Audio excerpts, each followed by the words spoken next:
Yo, what's happening, baby? This is a Flaming Sword Music, and I'm Kamseen Khan. I've been thinking about Charleston White. You know, I really like to get a brother his roses because even though he presents things, his point of view in a way that kind of offends my sensibilities that I've come up with, he always presents those offensive ideas in ways that challenges me. And it really challenged me on the aspect of like the conversation that he had about snitching when he said that, people need to start grooming their kids to to tell and snitch when they see criminal things going on because, the community is at risk and under terror. He has a I Hate Gangs campaign going on, so he's putting things in ways. But one thing I can say about Charleston White is that he always says that when he's doing these things, he's in character. So he's putting on a show, and he's saying that he's putting on the same show that the fake rappers put on. You know what I'm saying? So when he talks the way he talks, he's doing that as a show. But I do believe that his sensibilities are the same. So when we talk about the snitching conversation, my understanding of the no snitching so-called rule is that it is a non-spoken tacit agreement between the criminal subculture and the community at large that the pursuits of the criminal subculture would not have too adverse of an effect on the community at large. And that is a rule that's as old as time. This is not a rule that just exists in the black culture. It exists in all the cultures. If you do in the pursuit of your crime something that has too adverse effect on the community, whether it's you believe it's right or wrong, you have to redress that wrong to the community in some way or another. Somebody got to turn themselves in. If somebody gets shot, hospital bills get paid, property damage is paid for. All of this done by the criminal subculture as a way to keep the police out the mix. And the community at large is fine with this arrangement because they don't want to deal with the police either. So when a body pops up, 322 bullets in the heart and the eyes closed, everybody know Bebe did it. The community at large knows that Bebe did it. The criminals know that Bebe did it. The police know that Bebe did it. But the community at large leaves that between the police and the criminal subculture because Bebe had the decency to throw that body in a garbage can like a civilized gangster. You know what I'm saying? Like, things don't just happen in this criminal world, like the real criminal world. Things just don't happen. You have to get green lights. You have to make plans. You know what I'm saying? Uncle Sal gotta open up the back of his butcher shop or throw some wood in the furnace. Nothing just happens, and all that happens so that the criminals don't have to encounter the police. So if, let's just say for the sake of an argument, people who own stuff understand what I'm gonna say. If you own a car and your car is stolen, you have to file for insurance. And in order to file for insurance, you have to file a police report.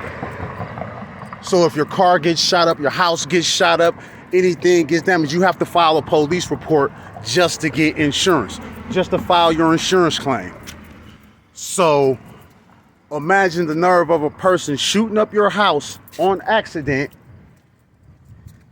and telling you that you can't file an insurance claim or a police report for that insurance claim, and saying fuck you on,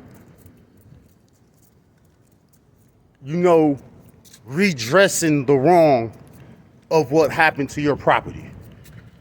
Your child got shot in the leg and you're gonna have to sit there and act like, you don't know what happened. So when I look at what Charleston White is saying, I look at it in a way like, yes, when criminals go about their criminal activities, the purpose is to not get caught. And if the community at large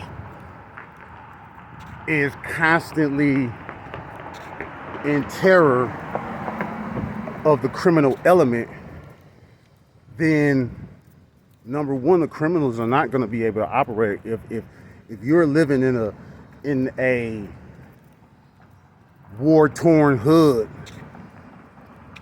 but you was able to get yourself a Camaro on dubs, I mean, you ain't getting money. You ain't getting money because there's no money there.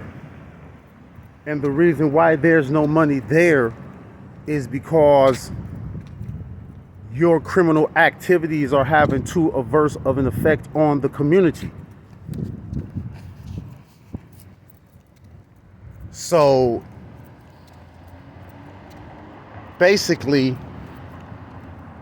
when things get to the degree that they are now, we need to understand that this snitching argument is a false argument. Like, it's not an argument for us, because ain't no civilians out here telling. The community at large is not out here telling.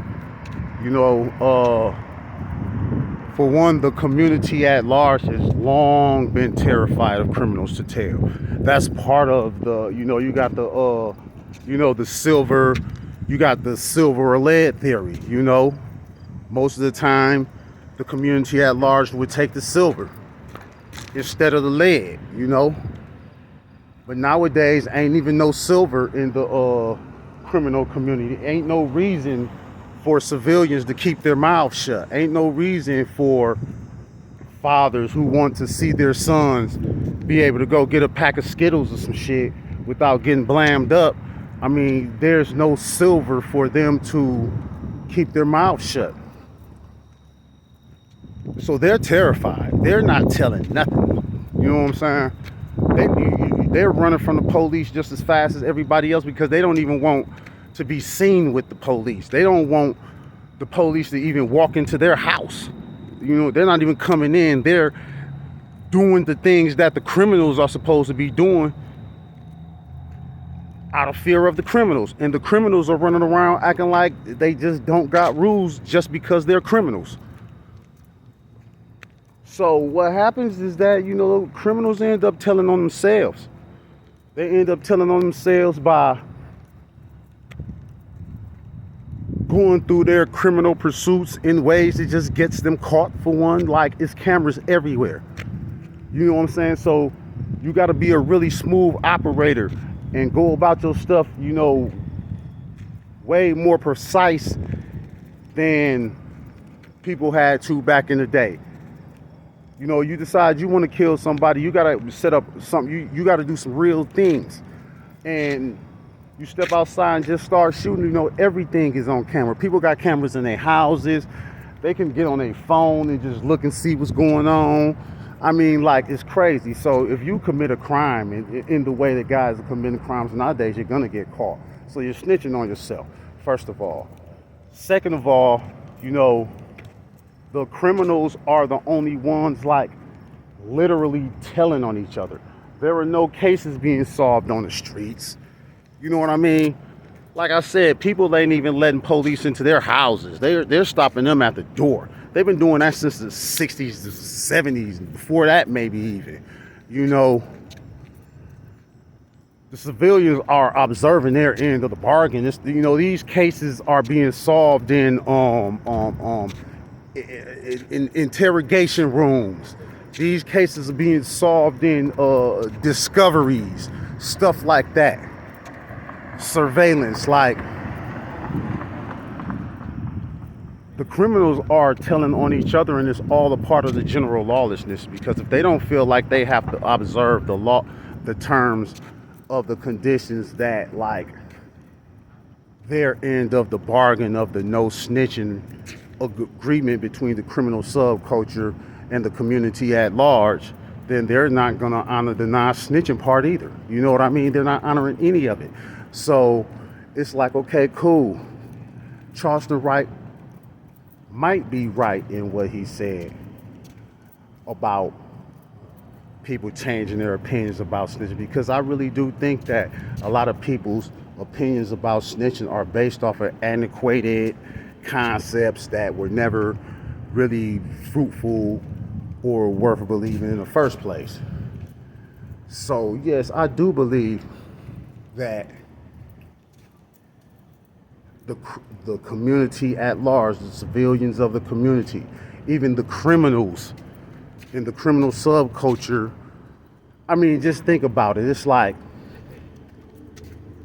in the criminal subculture, it's never a big thing to put a person in jail. You know what I mean? Like, a bank get robbed, police officer gets shot. You know what I'm saying? Something like that. Somebody got to go down. And, you know, deals are made him up and be like, yo, I did that. You know? In the worst sense, in an even uglier sense. You got guys out there who would put a gun in a 10-year-old's hand with the plan of, you know, okay, you go over there and shoot. And if you get caught, they're not going to charge you as an adult. To me, both of these things are snitching done by the criminal subculture, especially in the sense of the child, because you're pretty much telling the child that he's going to take the case. You know what I mean? You're going to do this. You're going to take the case. You're not going to get away. We're not going to make any plans for you to get away. You know what I'm saying? You're just going to do this and take the case. I am of the firm opinion that when a person asks you to take a case for them, they're only one step away from snitching on you. The only reason that they haven't snitched on you yet is because they need you to take the case. You know? So when you put a gun in a kid's hand and tell him to do something that you know he's going to go to jail for, you're really only one step away from telling on him anyways. The only reason that you're not telling on him is because you don't have to tell on him, because you don't plan on him getting away. So if that's the case, then why don't you just do the crime and plant the gun on the kid? Why don't you have Bebe put 3 slugs through his heart and close his eyes and then put the gun on a 12-year-old kid? Because it's essentially the same thing. The only difference is that 12-year-old kid ain't gonna think it out, figure it out, you know, and disappear the individual in question like a civilized criminal. He's gonna run up with his eyes closed and just open fire.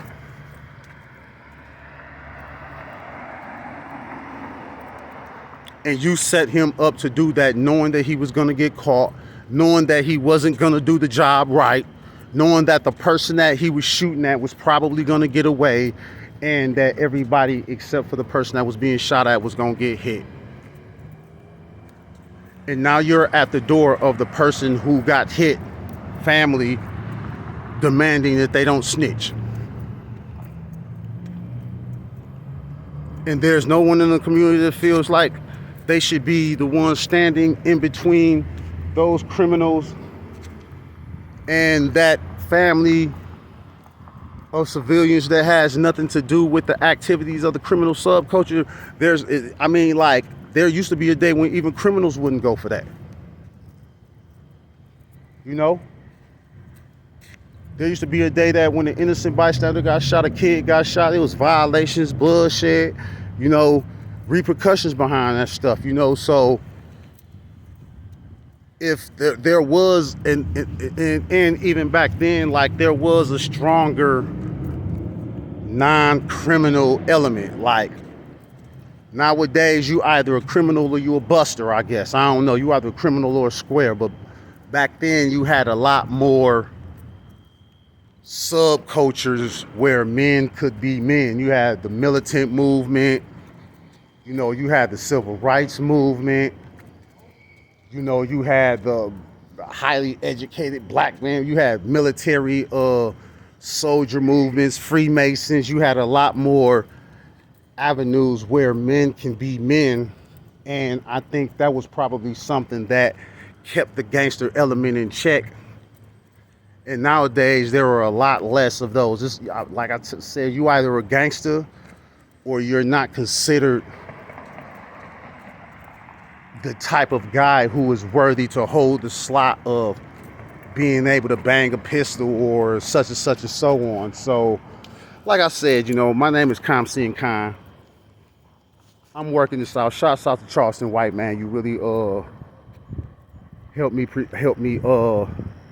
rearrange the way I think about things, and I appreciate that. You know what I'm saying? This is a Flaming Sword Musing. Be blessed and be blessings. One.